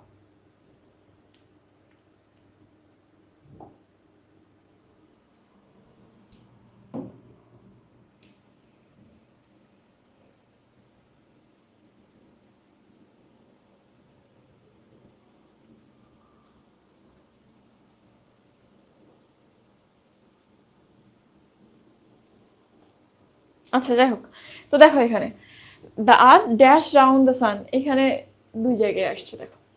তো এই ক্ষেত্রে আমরা কি বলতেছি বলো? তোমাকে বলেছিলাম চিরন্তন সত্য এরকম যদি কোনো কথা বুঝাই, তাহলে অবশ্যই সেখানে প্রেজেন্ট ইনডেফিনাইট হবে। তাহলে এখানে কি হবে? মুভস হবে, মুভড হবে, হ্যাজ মুভড হবে, নাকি উইল বি মুভিং হবে? অবশ্যই মুভস হবে। এবং কেন এস হইলো আমরা জানি, থার্ড পার্সন, এটা সাবজেক্ট ভার্ব এগ্রিমেন্টে পড়বো, থার্ড পার্সন সিঙ্গুলার নাম্বারের পর সবসময় যদি প্রেজেন্ট ইনডেফিনাইটে ব্যবহার করো, ভার্বের সাথে এস বাই এস যোগ করতে হয়। তাহলে প্রেজেন্ট ইনডেফিনাইট কেন? চিরন্তন সত্য বলে। কেন ভার্বের সাথে S by S? Third person singular বলে, ঠিক আছে? সো এখানে কি হবে? মুভস হবে, উত্তর মুভস। ওকে, আচ্ছা, এ বলতেছো সবাই। ওকে, কে কে আছো আমি একটু দেখি তো, অ্যাক্টিভ কে কে আছো? সাবিহা ইসলাম আছে, মাশরাফি আছে, ফাতেমা খাতুন আছে, হৃদয় হাসান আছে, মাশরুবা সিদ্দিকা আছে, এরপর সাদিক রহমান আছে, শাম্মী আক্তার আছে, জেনিফা আছে, জান্নাতুল খুশবু আছে, সুমাইয়া স্নিগ্ধা আছে, খাদিজা আক্তার মিম আছে, নুসরাত জাহান মিম আছে, তানজিনা ইসলাম উষা আছে, তারপরে জাকিউল জিয়ন আছে। ওকে, আমি একটু দেখি ইউটিউবে কারা আছে। ইউটিউবে 9 জন আছো, আমরিন, ফারিয়া আছো, জাকিরুল জিয়ন এখানেও আছো, সুমাই আহমেদ সারা আছো, আসমাউল হুসনা আছো, জসিম আছো, আর নাহিদা সুলতানা, সুমাইয়া, আচ্ছা, জান্নাতুন নিসা, অনেকেই আছো। ঠিক আছে, থ্যাংক ইউ যারা এতক্ষণ আছো। রোজার মধ্যে কষ্ট হয়ে যাচ্ছে বুঝতে পারছি, তারপরও পড়াশোনা আসলে কিছু স্টেজে আসলে মিস করার সুযোগ নেই। গেল, এরপর পরের কোশ্চেনে যাই আমরা। পরের কোশ্চেন কি বলে দেখো, পরের কোশ্চেনে বলতেছে we often dash a victim of circumstance. এটাও কিন্তু একটা চিরন্তন সত্য কথা, যে আমরা প্রায়ই সিচুয়েশনের শিকার হই বা পরিস্থিতির শিকার হই। এটা খুব কমন একটা কথা, আমি দোষ করি নাই, বাট পরিস্থিতির শিকার এরকম হয়ে থাকে। তাহলে এটাও কিন্তু চিরন্তন সত্য। কই কই আসছে দেখো, ডিইউতে আসছে, ন্যাশনাল ইউনিভার্সিটিতে আসছে, গণমাধ্যম ইনস্টিটিউটের পরিচালকে আসছে, আর্ট ব্যাংক অফিসারে আসছে। তাহলে বলো কত ইম্পর্টেন্ট একটা জিনিস। তাহলে we often dash a victim of circumstance, বুঝতে পারছি এটা একটা চিরন্তন সত্য কথা, প্রেজেন্ট ইনডেফিনাইট হবে। এটা কি থার্ড পারসন সিঙ্গুলার? না, উই। এরপরে তাইলে কিন্তু এস বাই এস দেওয়া যাবে না। ফলেন না, ফেল্ড না, ডিড ফল না, ফল। তো এখানে দেখো ফল মানে পতিত হওয়া, ফল এটা প্রেজেন্ট, পাস্ট হচ্ছে ফল, ফেল, ফলেন পার্টিসিপল। তাহলে এখানে আমরা ফল দিব, ফল মানে পতিত হওয়া। আমরা প্রায় সিচুয়েশন বা পরিস্থিতির পাল্লায় পড়ি, পরিস্থিতির শিকার হই, ঠিক আছে। এখানে তাহলে উত্তর কি হবে, ফল হবে। ওকে, এরপর পরের কোশ্চেনে যাই আমরা। পরের কোশ্চেনে কি বলেছে দেখো, আবার 1 নম্বরে আসছে কেন,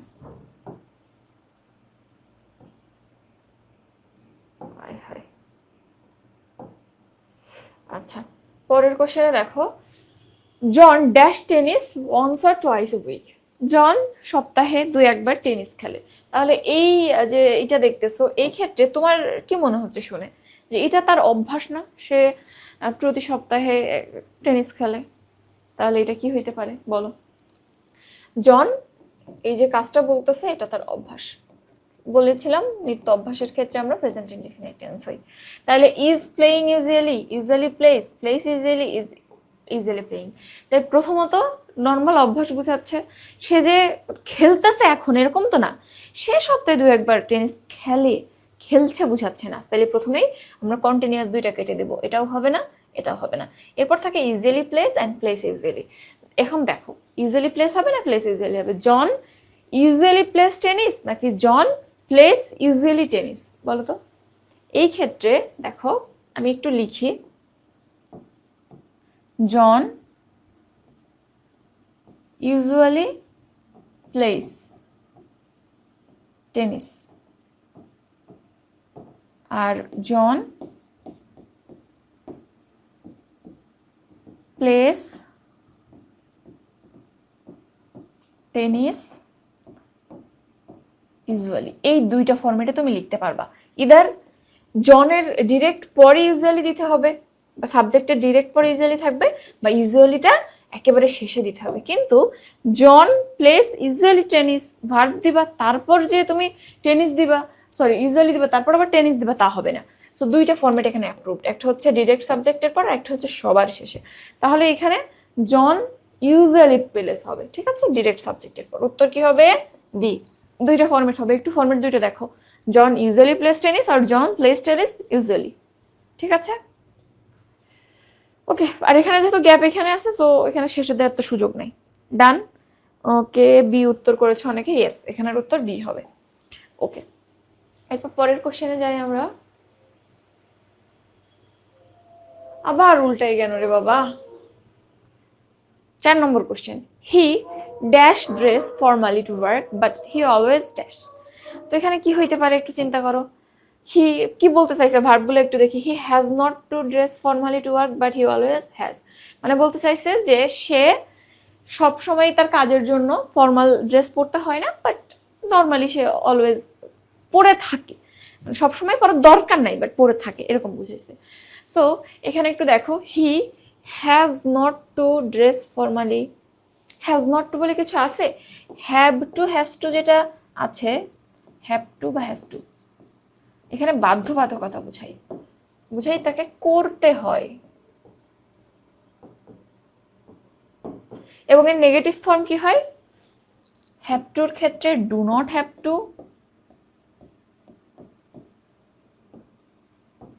আর হ্যাজ টুর ক্ষেত্রে does not have to, does not have to. তাহলে এইখানটাতে বলছি যে তার নর্মালি ফর্মাল পোশাক পরার দরকার হয় না, বাধ্যবাধকতা নেই, বাট সে করে। তাহলে এখানে হ্যাজ নট টু তো হবেই না, ফরম্যাট বললাম নেগেটিভের ক্ষেত্রে, ডু নট হ্যাভ টু এর ক্ষেত্রে, আর does not have to has to এর ক্ষেত্রে। তাইলে এখানটাতে এই যে দেখো পরেরটা দেখো, does not have to, he does not have to dress formally, মানে he have to dress formally বা he has to dress formally, মানে তাকে ফর্মাল ড্রেস পরতে হয়। আর he does not have to formal dress formally, মানে তাকে formal dress পরার বাধ্যবাধকতা নেই, পড়তে হয় না। তাহলে এটা হইতে পারে। পরেরটা দেখো, বাট হি অলওয়েজ ডাজ বা হি অলওয়েজ ডাজ সো, কিন্তু সবসময় সে এটা করে থাকে, সবসময় ফর্মাল ড্রেস পরে, পরের ভার্ব রিপিট করার দরকার নেই কোনো, জাস্ট ডাজ দিলেই হবে। তো এটা মোটামুটি হয়। এরপর দেখো, he has got to dress formally, না এখানে কখনোই এটা হবে না, কোন দিক থেকে মেলে না। Does not require to dress formally, এটা রিকোয়ার টু হইতে পারে, বাট পরে যেটা বলছে হি অলওয়েজ উড, এটা আবার পাস্টটা নিয়ে চলে গেছে তোমাকে। সো এটা হবে না, উড এখানে পাস্টকে ইন্ডিকেট করছে, পড়তো। সো সবকিছু মিলে সবগুলো কাটাকাটি হয়ে গেল, কেবলমাত্র বিটাই কিন্তু উত্তর হিসেবে থাকে। ওকে, এখানে খুব বেশি লার্নিং টপিক নাই, জাস্ট এই দুইটা একটু দেখবা, হ্যাভ টুকে কিভাবে নেগেটিভ করতে হয় আর হ্যাভ টুকে কিভাবে নেগেটিভ করতে হয়। ঠিক আছে, এখানের উত্তরও কিন্তু বি। ওকে, যারা উত্তর করেছো তাদেরকে অসংখ্য ধন্যবাদ। এরপর আমরা পরের কোশ্চেনে যাই। এটা প্রচুর জায়গাতে আসছে, দেখো কত জায়গায় আসছে, জনশক্তিতে আসছে, দুর্নীতি দমন কমিশনে আসছে, কেইউতে আসছে, আর ইউতে আসছে, বিএস এমআরএসটিউতে আসছে, পরিসংখ্যান কর্মকর্তায় আসছে, 38তম বিসিএসে আসছে। when water dash it turns into ice, তারপরে when water dash it boils, এই টাইপের সেন্টেন্স প্রচুর আসে পরীক্ষায়। তাহলে যখন পানি কি করা হয়, বরফ কখন হবে, ফ্রিজ করলে বরফ হবে। এবং এটা কি বলতো, পানিকে তুমি ঠান্ডা করলে ফ্রিজ করলে বরফ হবে, এটাও একটা চিরন্তন সত্য। তাহলে এখানে প্রেজেন্ট টেন্স হবে। তাহলে when water will freeze, freezes, would freeze or froze, কোনটা হবে? when water, যেহেতু third person singular, freezes, FREEZES, when water freezes it turns into ice। ঠিক আছে, তাহলে উত্তর কোনটা হবে? ফ্রিজেস হবে। ঠিক আছে, এটার উত্তরও বি। বাপরে বাপ, সব বি কেন? দেখবা ম্যাক্সিমাম প্রশ্নের ক্ষেত্রে উত্তর বি এবং সি এর মধ্যে থাকে। এরপরে আসো, এই যে এই জিনিসটা একটু দেখো, এটা বিসিএস এ আসছে একবার দুইবার বিসিএস এ আসছে, আইইউতে আসছে, তারপরে সেসিপের সহকারী পরিচালক আসছে, সমবায় অধিদপ্তরের তাঁত সুপারভাইজারে আসছে। আচ্ছা, তাঁত কই চলে এখন? Do not make a noise while your father dash, শব্দ করো না যখন তোমার বাবা ঘুমাচ্ছে। তাহলে এই যে বাবা ঘুমাচ্ছে, এটা কি একটা পয়েন্ট অফ মোমেন্টের কাজ নাকি একটা কন্টিনিউয়াস মোমেন্টের কাজ? চিন্তা করো তো, আমি ঘুমাচ্ছি, এটা কিন্তু হচ্ছে চলমান কাজ। হ্যাঁ, ঘুম মানে একটা চলমান কাজ। হুট করে আমি ঘুমিয়েছি, শেষ ঘুম, এরকমটা না, এরকম ঘুম না, ঘুম একটা কন্টিনিউয়াস কাজ। তো বাবা যখন ঘুমাচ্ছে, দ্যাট কন্টিনিউয়াস টাইমে তুমি শব্দ করো না। তাহলে এই ক্ষেত্রে কি হবে? Do not make a noise while your father is sleeping. ঠিক আছে, ওকে। বাকিগুলো হবে না, হ্যাজ স্লিপড হবে না, স্লিপ হবে না, ইজ বিং হবে না। যেহেতু এখানে প্রেজেন্ট, পরেরটাও প্রেজেন্টই হবে। হ্যাজ হইলে তো ইসে হয়ে যায় প্রেজেন্ট পারফেক্টে, অ্যাসলিপ। এখানটাতে ইওর ফাদার অ্যাসলিপ। হোয়াইল যেহেতু আছে, হোয়াইলের ক্ষেত্রে আমরা বলেছিলাম যে নর্মালি হোয়াইল, হোয়েন এবং হোয়াইলের পার্থক্য কি? হোয়েনও সময় বোঝায়, হোয়াইলও সময় বোঝায়। দুইটার পার্থক্য এটাই যে হোয়েন সাধারণত ইনডেফিনাইটের ক্ষেত্রে ব্যবহৃত হয়, আর হোয়াইলের ক্ষেত্রে আমরা অলওয়েজ কন্টিনিউয়াস ব্যবহার করি। হোয়াইলের বিশেষত্ব এটা, ও কন্টিনিউয়াস ফর্ম নেই। ঠিক আছে, এটা একটু মাথায় রাখিও। এরপর আসি আমরা পরের কোশ্চেনে। 8 নম্বর, just now he dash his dinner but says he will see you when he is finished. তাইলে জাস্ট নাও, সে তার মানে এই মাত্র তার সে ডিনার শেষ করেছে। তাহলে কি হবে বলো? Just, just now, already, yet, এইগুলোর ক্ষেত্রে তোমাকে আমি কি বলেছিলাম? কি হবে? অবশ্যই প্রেজেন্ট পারফেক্ট হবে, অন্য কিছু হওয়ার সুযোগ নেই। তাহলে এখানে is having present continuous, no. Was having past continuous, no. এই দুইটা তাইলে বাদ। হ্যাড না, এটা পাস্ট। তাহলে হ্যাজ হ্যাড, এই যে হ্যাজ, এটা হচ্ছে ভি3। ওকে, নর্মালি হ্যাভ মানে কিন্তু খাওয়া। I have taken I have my meal, আমি আমার খাবার খাই। বা আই হ্যাড মাই মিল, আমি আমার খাবার খেয়েছিলাম। তো হ্যাভ মানে খাওয়া বোঝাই।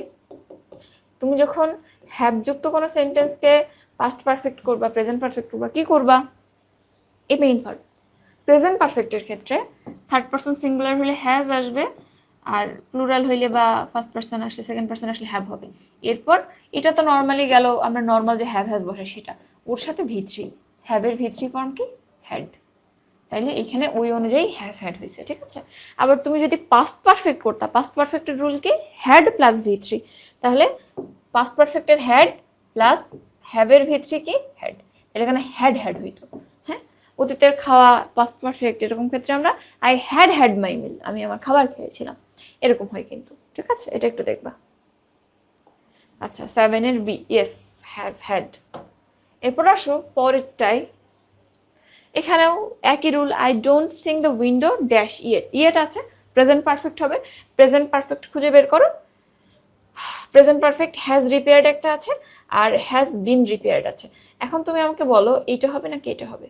এটা প্যাসিভ আছে, এটা অ্যাক্টিভ আছে, কোনটা হবে তুমি আমাকে বলো? উইন্ডো হ্যাজ রিপেয়ার্ড নাকি হ্যাজ বিন রিপেয়ার্ড, কোনটা হবে? এখন তুমি এজেন্ট অ্যান্ড সাবজেক্টের কথা ভাবো। এখানে সাবজেক্টকে, উইন্ডো হচ্ছে সাবজেক্ট, সাবজেক্টকে উইন্ডো, আর কাজটা কি? কাজটা হচ্ছে রিপেয়ার করা। রিপেয়ারের কাজ উইন্ডো নিজেকেই নিজে রিপেয়ার করে ফেলবে না, মেকানিক রিপেয়ার করবে। তাহলে এজেন্ট কিন্তু এখানে অন্য কেউ, মেকানিক বা অন্য কিছু যে সারাই করবে সে। তাহলে এখানে যে সাবজেক্ট সে কিন্তু এজেন্ট না, এই জন্য মাস্ট এটা প্যাসিভ হবে, হ্যাজ রিপেয়ার্ড হবে না, হ্যাজ বিন রিপেয়ার্ড হবে। ঠিক আছে, এই জন্যই আমাদের এই সাবজেক্টের এজেন্টের কনসেপ্টটা লাগে। ডি বলতেছো সবাই, সাম্মি একটা ডে বলেছো না, এ হবে না, বিকজ এখানটাতে আমাদের প্যাসিভ করতে হবে। ঠিক আছে, আশা করি ক্লিয়ার। এরপর আসো, ওকে, এই একই রকম সিন্স দিয়ে আছে।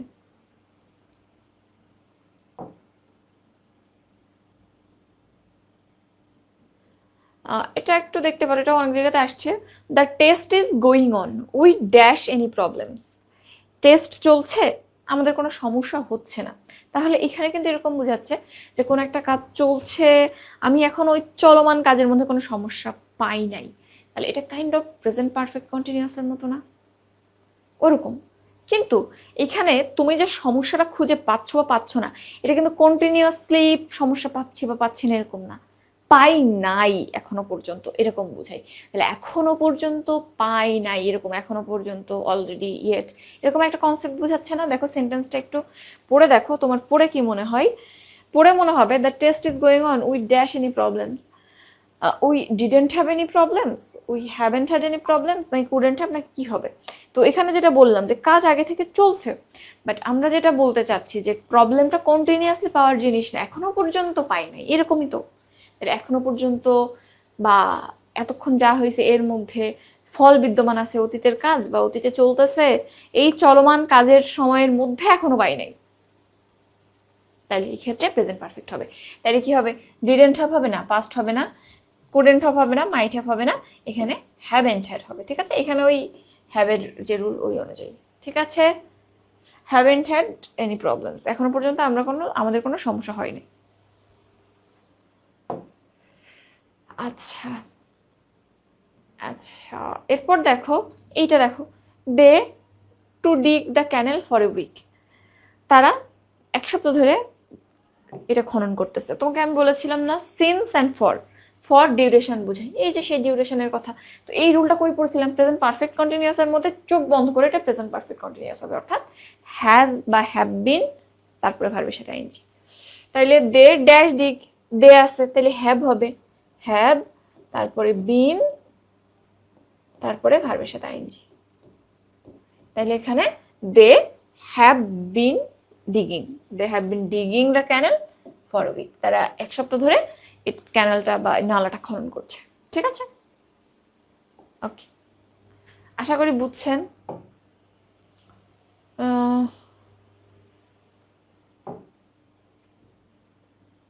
এই যে এটা দেখো, এটা অনেক জায়গায় আসে, তোমরা হয়তো ভাবছো যে আপু এলা কেন পড়াচ্ছে, এরকম ইজি কোশ্চেনই আসবে, না পারলে তখন কিন্তু টাঙ্কি।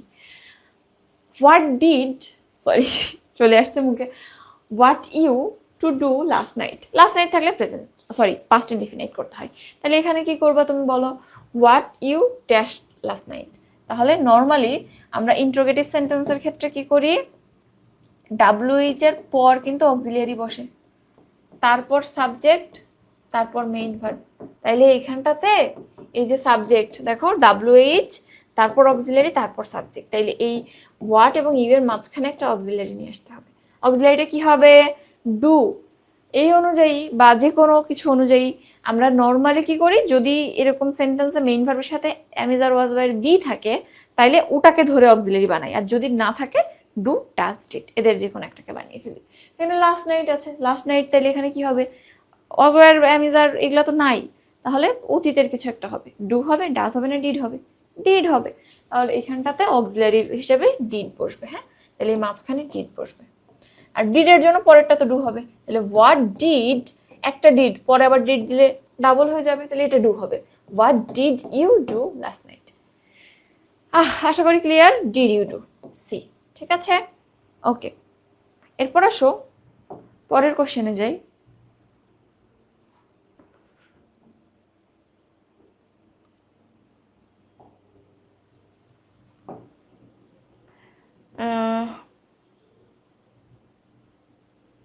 এটা একটু দেখতে পারো। This book dash first published in 1985। 1985 অনেক আগের কথা, তাহলে এটাও পূর্বের কথা, তাহলে পাস্ট ইনডিফিনাইট হবে। তাহলে this book was first published, was published. এবং এখানে ওয়াজ পাবলিশড কেন হইলো? কারণ বই নিজেকে পাবলিশ করতে পারে না, এই জন্য। ঠিক আছে, ওকে কেউ পাবলিশ করে, কোনো প্রকাশনা পাবলিশাররা ওকে পাবলিশ করে। ওকে, কত জায়গায় আসছে, এত এত এত এত এত এত এত জায়গায় আসছে। দেখো খুবই ইজি, ইয়েস্টারডে আছে, পাস্ট ইনডিফিনিট হবে। The old man. ও আচ্ছা, এখানে তো তোমাদের একটা কথা আমি বলি নাই। বর্ন বা জন্মগ্রহণ করা আর ডাইড মৃত্যুবরণ করা। জন্ম নেয়া, মানুষ কখনো একা একা জন্ম নিতে পারে না, তার অ্যাসিস্ট্যান্স লাগে জন্মের জন্য।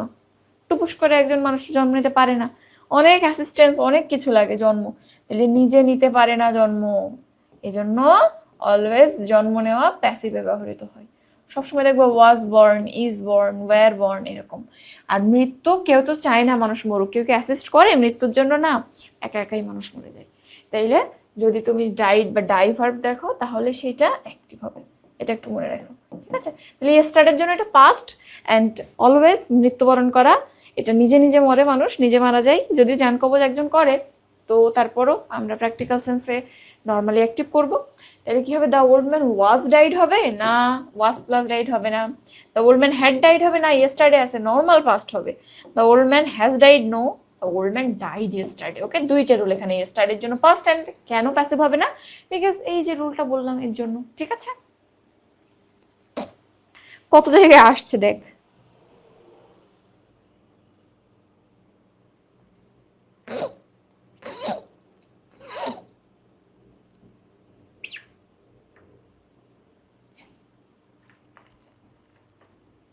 আচ্ছা, ডি বলতেছো সবাই? ইয়েস, ডি দিয়ে দিয়েছি। তোমরা আবার দেখে বলো না ফাইল, বুঝছো? দেখে দেখে বললে কিন্তু কষ্ট পাবো। আচ্ছা, কতক্ষণ হয়েছে রে ক্লাস? আর বেশিক্ষণ নিব না, রোজা রমজান মাস, একটু পারবা তোমরা, গতকাল এসেছিল। আচ্ছা, এটা একটু বলো। as soon as I dash the bell ringing I open the door. যখনই আমি শুনলাম বেলটা বাজছে তখন আমি দরজাটা খুললাম। কোন কাজটা আগে হয়েছে বলো? I open the door. একটা দেখতে পাচ্ছ যে পাস্ট ইনডিফিনিট আছে, দ্যাট ইজ P2 আছে একটা। আর আরেকটা কি হবে, এটা ঠিক করতে হবে তোমাকে। P2 থাকলে তুমি চাইলে বাম দিকে P1-এও আসতে পারো, আবার চাইলে P3-তে আসতে পারো, ডিপেন্ড করবে যে কাজটা কিভাবে হচ্ছে তার উপর। তাইলে as soon as I dash the bell ringing, মানে এখানে বোঝাচ্ছে যে যখন ভার্বটা দেখলে বুঝবা যে ঘন্টা বাজার শব্দ, হেয়ার ঘন্টা বাজার শব্দ যখন আমি শুনেছি তখন দরজাটা খুলেছি। কোনটা আগে হচ্ছে? আগে তুমি ঘন্টা বাজার শব্দ শুনেছো, তারপর দরজাটা খুলেছো। তুলনামূলক আগে যেটা হচ্ছে সেটা পাস্ট পারফেক্ট, দ্যাট ইজ এইখানটাতে এই যে পোর্শনটা এটা পাস্ট পারফেক্ট হবে, P3 হবে, আর একটা তো P2 দেয়াই আছে, তাহলে মিলে যাবে। তাহলে এখানে কি হবে? হ্যাভ হার্ড হবে না, ওয়াজ হিয়ারিং না, এম হার্ড না, এখানে নর্মালি হার্ডটা হবে। ঠিক আছে, যদিও এখানে অ্যাজ সুন অ্যাজ বলে একটু আলাদা রুল, আবার এখানে বিফোর আফটার থাকলে একটু অন্যরকম রুল হইতো। ঠিক আছে, তো নর্মালি এইটা বুঝাইতেছে যে সিমালটেনিয়াসলি হচ্ছে।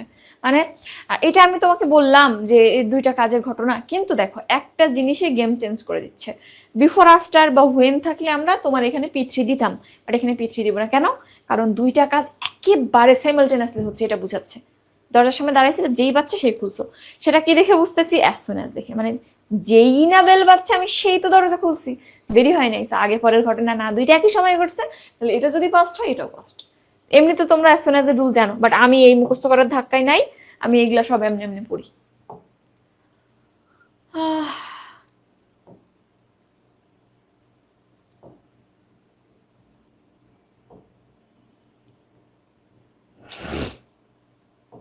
এরপর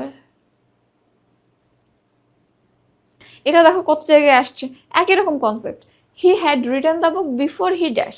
তো এখানে ওই বিফোর আফটারের রুলও হইতে পারে, বা তুমি এটা বলতে পারো সে রিটায়ার করার পূর্বে একটা বই লিখেছে। তাহলে আগে কি করেছে, আগে বই লিখেছে তারপর রিটায়ার করেছে, তাহলে বেশি আগে কোনটা হচ্ছে তার রিটায়ার করা। এজন্য এটা দেখো P3-তে আছে, হ্যাড রিটেন দ্য বুক। পরেরটা কি হবে, একটু তুলনামূলক পরে হবে, সো এটা পাস্ট ইনডিফিনাইট, তো এই জন্য এখানটাতে হি রিটায়ার্ড হবে। ঠিক আছে, রিটায়ার করেছে পরে, আগে বইটা লিখেছে, বইটা লিখে তারপর রিটায়ার করেছে। ওকে, এখানে আর খুব অ্যাটিপিক্যাল রুল তেমন একটা নাই।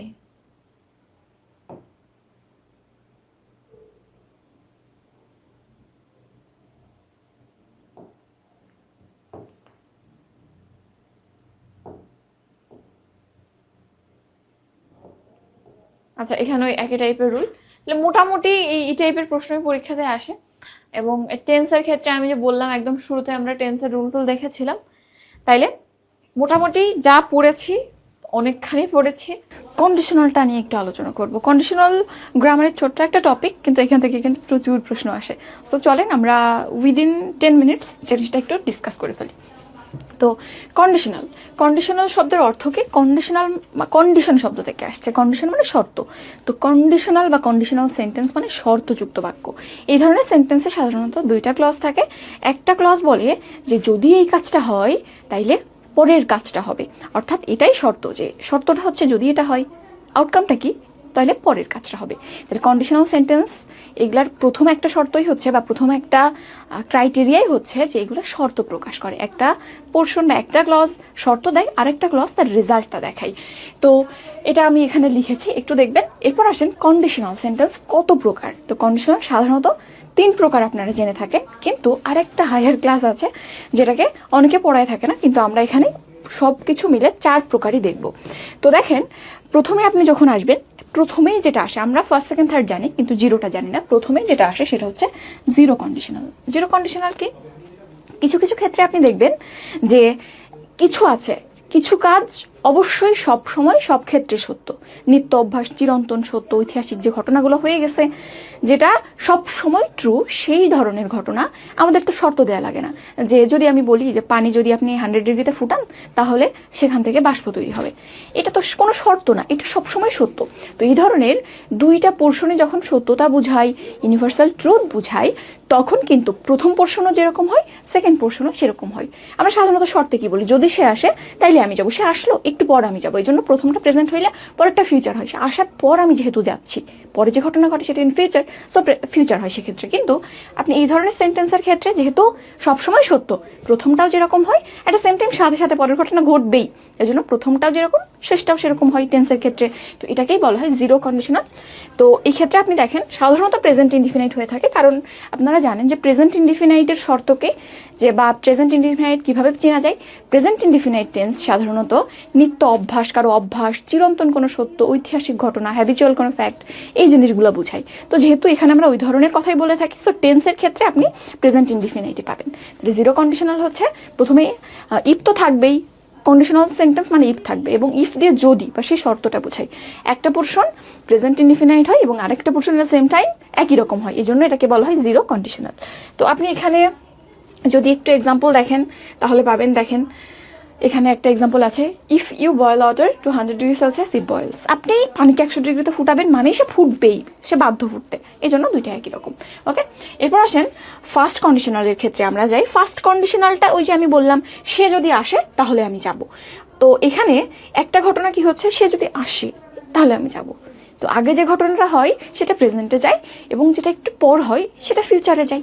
তাইলে ফার্স্ট কন্ডিশনালের রুল এইটাই যে একটা পোর্শন প্রেজেন্ট ইনডেফিনাইট হয়, এবং এই জন্য আরেকটা পোর্শন যে বললাম যেটা একটু পরে হয় সেটা ফিউচার ইনডেফিনাইট হয়। তাহলে ফার্স্ট কন্ডিশনালের জাস্ট রুলটা মনে রাখেন, ইফ প্লাস তার সাথে একটা থাকে প্রেজেন্ট ইনডেফিনাইট আর একটা থাকে ফিউচার ইনডেফিনাইট। ঠিক আছে, যেমন যে এই এক্সাম্পলটা, if you come I will go, এটা আগে হচ্ছে এবং একটু পর এই ঘটনাটা ঘটছে। ঠিক আছে, এরপর আসেন আমরা একটু সেকেন্ড কন্ডিশনালের ক্ষেত্রে যাই। সেকেন্ড কন্ডিশনালটা আমরা কিভাবে দেখে থাকি।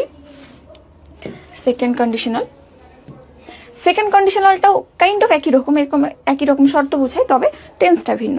অতীতের কোনো শর্ত যদি বোঝানো হয় এবং সেটা পাস্ট ইনডিফিনাইটে থাকে, তখন সেটা আমরা সেকেন্ড কন্ডিশনালের মধ্যে ফেলি। ইফ প্লাস পাস্ট ইনডিফিনাইট যদি থাকে, এটা সেকেন্ড কন্ডিশনাল, এবং পরের পোর্শনটা কি হবে তখন একটু আলাদা স্ট্রাকচার। এটা বেসিক কোনো টেন্সের স্ট্রাকচার না, এটা কন্ডিশনালের স্ট্রাকচার।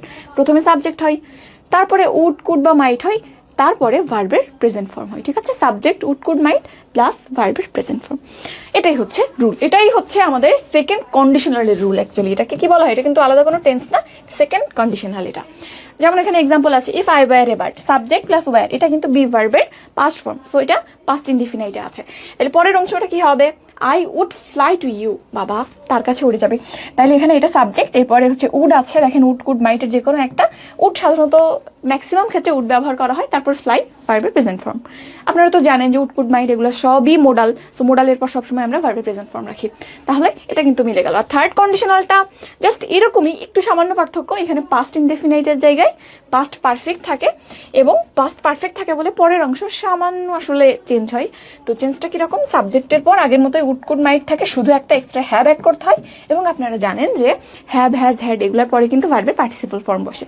তো এই জন্য এখানে জাস্ট ভার্বের ফর্মটা চেঞ্জ হয়ে V3 হয়ে যায়। তাহলে এক্সট্রা জাস্ট এই হ্যাভ এবং V3 একটু যোগ করতে হয়। ঠিক আছে, এটা তো গেল নর্মাল স্ট্রাকচার। আরেকটা স্ট্রাকচার আছে, কিছু ক্ষেত্রে আপনি পাস্ট পারফেক্টের সাধারণ স্ট্রাকচার কি, subject plus had plus V3, এবং সাধারণত এর আগে একটা ইফ যুক্ত থাকে, এটাই হচ্ছে স্ট্রাকচার। এখন কিছু কিছু ক্ষেত্রে এই ইফটা অমিটেড থাকে, এই ধরনের কন্ডিশনালে ইফটা অমিটেড থাকে।